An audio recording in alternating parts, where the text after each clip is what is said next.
Hello, and welcome to my show on civil rights. My name is Barbara Bullen, and I'm one of the radio hosts for the New Heights Show on Education and the New Heights Educational Group. I hope you enjoy the show, and I'm asking our listeners to consider becoming a sponsor. This show is pre-recorded. This show is based on the life of Frederick Douglas, who wrote 3 autobiographies. I will continue with the second autobiography written by Frederick Douglas, which is My Bondage and My Freedom, which each week I will read to you certain portions of each chapter. The ebook can be downloaded from www.gutenberg.org/files/202/202-h.htm. Chapter 16. Experience in St. Michael's. St. Michael's, the village in which was now my new home, compared favorably with villages in slave states generally. There were a few comfortable dwellings in it, but the place, as a whole, wore a dull, slovenly, enterprise, forsaken aspect. The mass of the buildings were wood. They had never enjoyed the artificial adornment of paint and time, and storms had worn off the bright color of the wood, leaving them almost as black as buildings charred by a conflagration. St. Michael's had in former years previous to 1833, for that was the year I went to reside there, enjoyed some reputation as a shipbuilding community, but that business had almost entirely given place to oyster fishing for the Baltimore and Philadelphia markets, a course of life highly unfavorable to morals, industry, and manners. Miles River was broad, and its oyster fishing grounds were extensive, and the fishermen were out, often, all day, and a part of the night, during autumn, winter, and spring. This exposure was an excuse for carrying with them in considerable quantities spirituous liquors, the then supposed best antidote for colds. Each canoe was supplied with its jug of rum, and tippling, among this class of the citizens of St. Michael's, became general. This drinking habit in an ignorant population fostered coarseness, vulgarity, and an indolent disregard for the social improvement of the place, so that it was admitted by the few sober, thinking people who remained there, that St. Michael's had become a very unsaintly as well as unsightly place before I went there to reside. I left Baltimore for St. Michael's in the month of March, 1833. I know the year, because it was the one succeeding the first cholera in Baltimore, and was the year also of that strange phenomenon when the heavens seemed about to part with its starry train. I witnessed this gorgeous spectacle and was awestruck. The air seemed filled with bright descending messengers from the sky. It was about daybreak when I saw this sublime scene. I was not without the suggestion at the moment that it might be the harbinger of the coming of the Son of Man, and, in my then state of mind, I was prepared to hail him as my friend and deliverer. I had read that the stars shall fall from heaven, and they were now falling. I was suffering much in my mind. It did seem that every time the young tendrils of my affection became attached, they were rudely broken by some unnatural outside power, and I was beginning to look away to heaven for the rest denied me on earth. Chapter 15. Covey the Negro Breaker.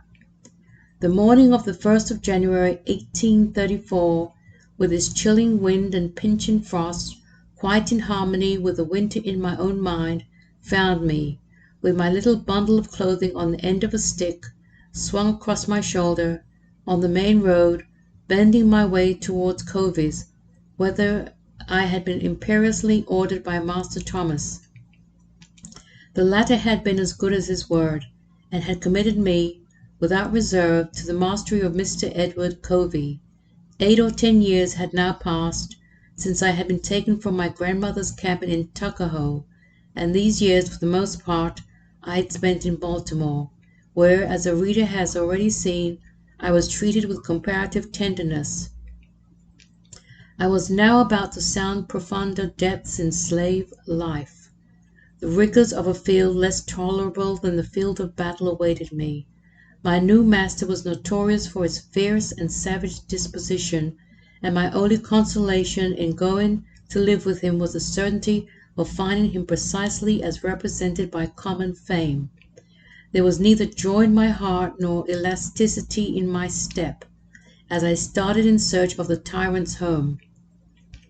Starvation made me glad to leave Thomas Auld's, and the cruel lash made me dread to go to Covey's. Escape was impossible, so heavy and sad. I paced the 7 miles which separated Covey's house from St. Michael's, thinking much by the solitary way, averse to my condition, but thinking was all I could do. Like a fish in a net, allowed to play for a time, I was now drawn rapidly to the shore, secured at all points.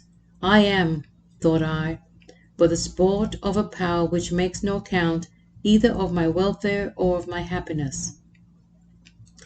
By a law which I can clearly comprehend, but cannot evade nor resist, I am ruthlessly snatched from the hearth of a fond grandmother and hurried away to the home of a mysterious old master. Again I am removed from there to a master in Baltimore. Thence am I snatched away to the eastern shore, to be valued with the beasts of the field, and with them divided and set apart for a possessor. Then I am sent back to Baltimore. By the time I have formed new attachments, and have begun to hope that no more rude shocks shall touch me, a difference arises between brothers, and I am again broken up and sent to St. Michael's, and now from the latter place I am footing my way to the home of a new master, where I am given to understand that, like a wild young working animal, I am to be broken to the yoke of a bitter and lifelong bondage. With thoughts and reflections like these, I came in sight of a small wood-colored building, about a mile from the main road, which, from the description I had received at starting, I easily recognized as my new home, the Chesapeake Bay, upon the jutting banks of which the little wood-colored house was standing, white with foam, raised by the heavy northwest wind. Poplar Island, covered with a thick black pine forest, standing out amidst this half-ocean, and Kent Point, stretching its sandy, desert-like shores out into the foam-crested bay, were all in sight, and deepened the wild and desolate aspect of my new home. The good clothes I had brought with me from Baltimore were now worn thin, and had not been replaced, for Master Thomas was as little careful to provide us against cold as against hunger. Met here by a north wind, sweeping through an open space of 40 miles, I was glad to make any port, and therefore I speedily pressed on to the little wood-colored house. The family consisted of Mr. and Mrs. Covey, Miss Kemp, a broken-backed woman, a sister of Mrs. Covey, William Hughes, cousin to Edward Covey, Caroline the cook, Bill Smith the hired man, and myself.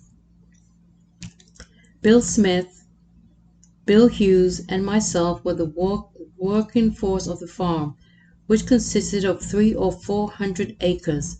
I was now, for the first time in my life, to be a field hand, and in my new employment I found myself even more awkward than a green country boy may be supposed to be, upon his first entrance into the bewildering scenes of city life, and my awkwardness gave me much trouble. Strange and unnatural as it may seem, I had been at my new home but 3 days before Mr. Covey, my brother in the Methodist Church, gave me a bitter foretaste of what was in reserve for me. I presume he thought that since he had but a single year in which to complete his work, the sooner he begun, the better. Perhaps he thought that by coming to blows at once we should mutually better understand our relations, but to whatever motive, direct or indirect, the cause may be referred, I had not been in his possession 3 whole days before he subjected me to a most brutal chastisement. Under his heavy blows, Blood flowed freely, and wales were left on my back as large as my little finger. The sores on my back from this flogging continued for weeks, for they were kept open by the rough and coarse cloth which I wore for shirting. The occasion and details of this first chapter of my experience as a field hand must be told, that the reader may see how unreasonable as well as how cruel my new master Covey was. The whole thing I found to be characteristic of the man, and I was probably treated no worse by him than scores of lads who had previously been committed to him, for reasons similar to those which induced my master to place me with him. But here are the facts connected with the affair precisely as they occurred. Right now, you might be struggling through your classes or even failing them. You might be worried that you may not finish high school. There might have even been a thought that you may not be smart enough. Well, the New Heights Educational Group begs to differ. We not only think you are smart enough, but with our help, you will complete your high school diploma. The New Heights Educational Group strives to improve your academic success through its tutoring services. To learn more, please visit newheightseducation.org and contact us. New Heights Educational Group, educational resources to help reach your goals. Hello, listeners. If you're enjoying the New Heights show on education and want to support or donate to our organization, please visit www.newheightseducation.org. And while you're there, check out our online store.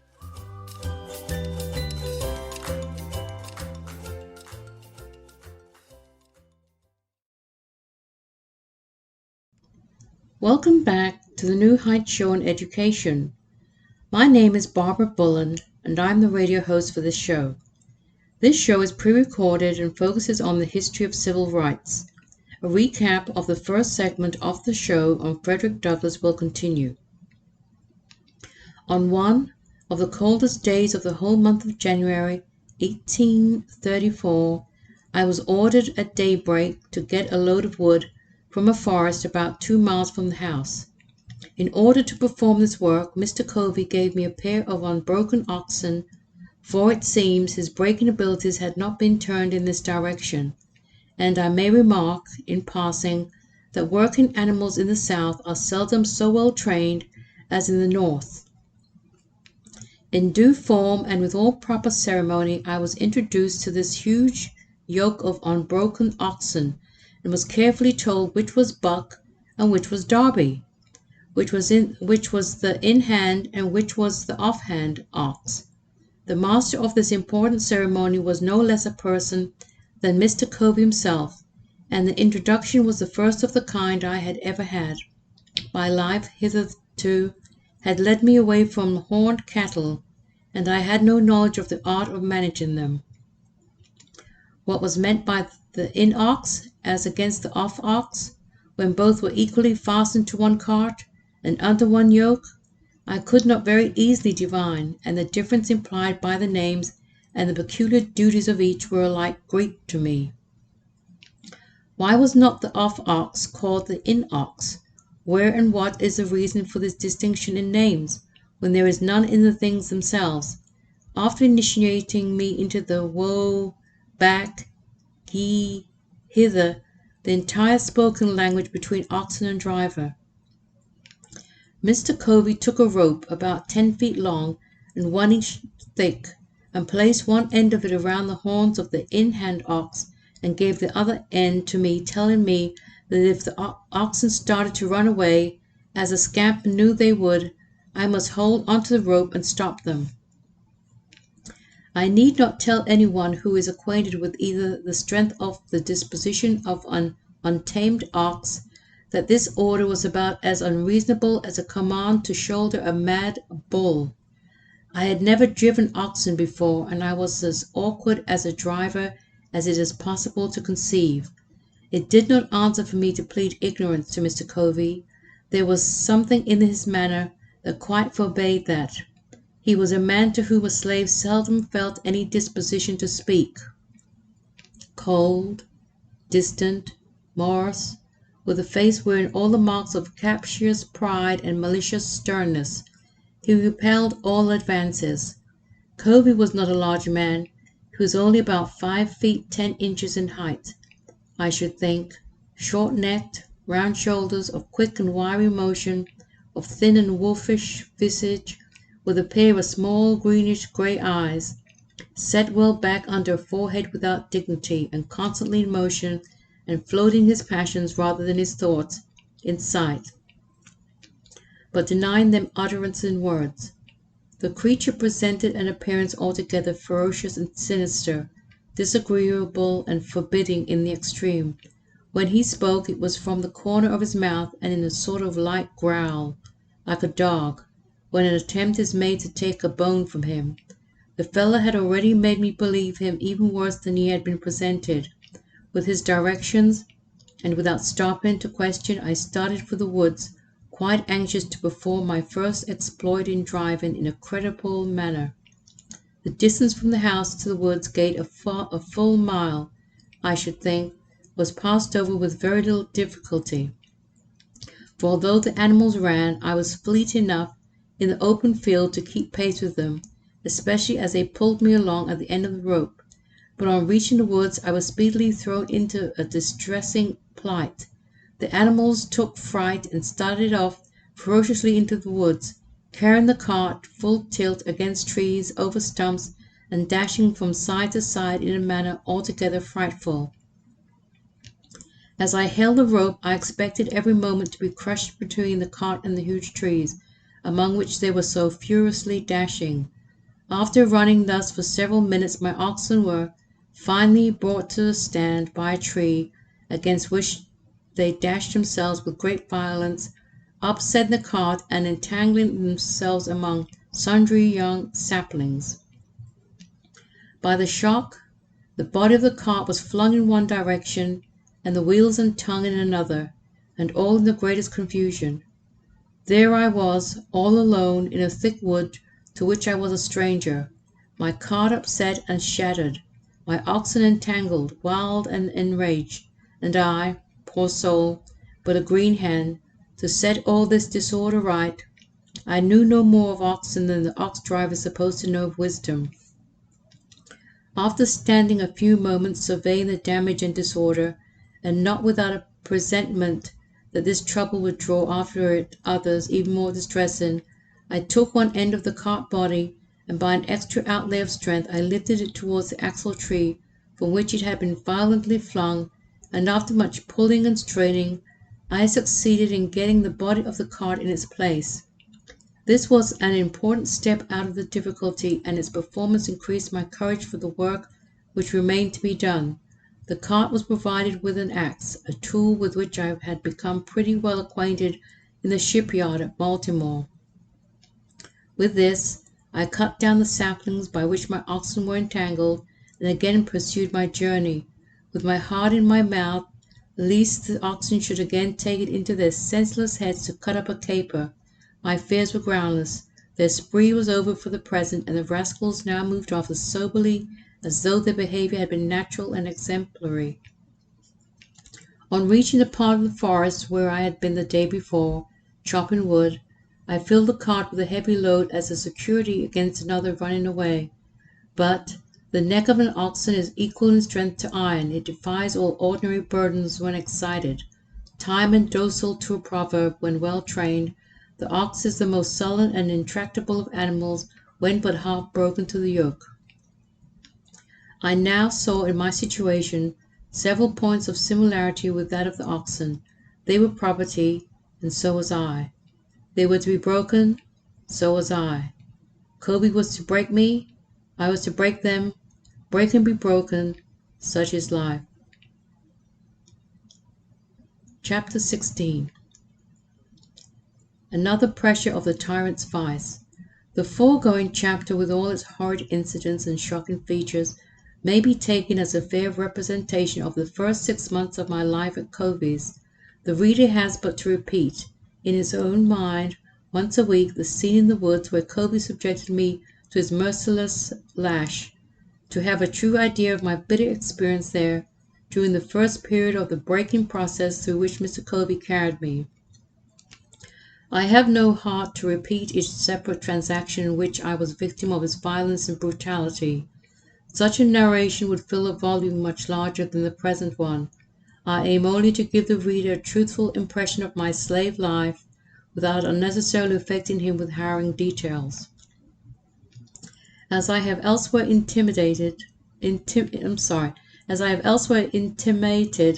that my hardships were much greater than the first 6 months of my stay at Clovis than during the remainder of the year, and as the change in my condition was owing to causes which may help the reader to a better understanding of human nature when subjected to the terrible extremities of slavery, I will narrate the circumstances of this change, although I may seem thereby to applaud my own courage. You have, dear reader, seen me humbled, degraded, broken down, enslaved, and brutalized, and you understand how it was done. Now, let us see the converse of all this, and how it was brought about, and this will take us through the year 1834. On one of the hottest days of the month of August, of the year just mentioned, had the reader been passing through Clovis Farm, he might have seen me at work in what is there called the treading yard, a yard upon which wheat is trodden out from the straw by the horses' feet. I was there at work feeding the fan, or rather bringing wheat to the fan, while Bill Smith was feeding. Our force consisted of Bill Hughes, Bill Smith, and a slave by the name of Eli. The latter having been hired for this occasion, the work was simple and required strength and activity rather than any skill or intelligence, and yet, to one entirely unused to such work, it came very hard. The heat was intense and overpowering, and there was much hurry to get the wheat trodden out that day, through the fan. Since, if that work was done an hour before sundown, the hands would have, according to a promise of Covey, that hour added to their night's rest. I was not behind any of them in the wish to complete the day's work before sundown, and hence I struggled with all my might to get the work forward. The promise of 1 hour's repose on a weekday was sufficient to quicken my pace and to spur me on to extra endeavor. Besides, we had all planned to go fishing, and I certainly wished to have a hand in that. But I was disappointed, and the day turned out to be one of the bitterest I ever experienced. About 3 o'clock, while the sun was pouring down his burning rays, and not a breeze was stirring, I broke down. My strength failed me. I was seized with a violent aching of the head, attended with extreme dizziness and trembling in every limb. Finding what was coming and feeling it would never do to stop work, I nerved myself up and staggered on until I fell by the side of the wheat fan. Feeling that the earth had fallen upon me, this brought the entire work to a dead stand. There was work for 4. Each one had his part to perform, and each part depended on the other, so that when one stopped, all were compelled to stop.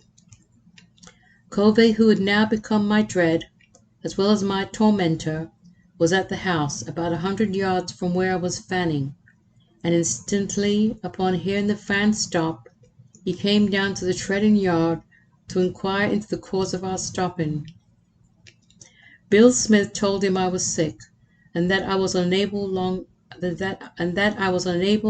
longer to bring wheat to the fan. This comes to the conclusion of the show. Next week's show will continue on the autobiography of Frederick Douglas by My Bondage and My Freedom. Thank you for listening. You can reach me by email, barbarab@newheightseducation.org. Be sure to join me every Sunday at radio.newheightseducation.org, 5 p.m. Eastern Standard Time, as I discuss the history of civil rights. Also join Pamela Clark's pre-recorded shows, which airs Wednesday by 6 p.m. Eastern Standard Time. Civil rights is our right. Have a great week.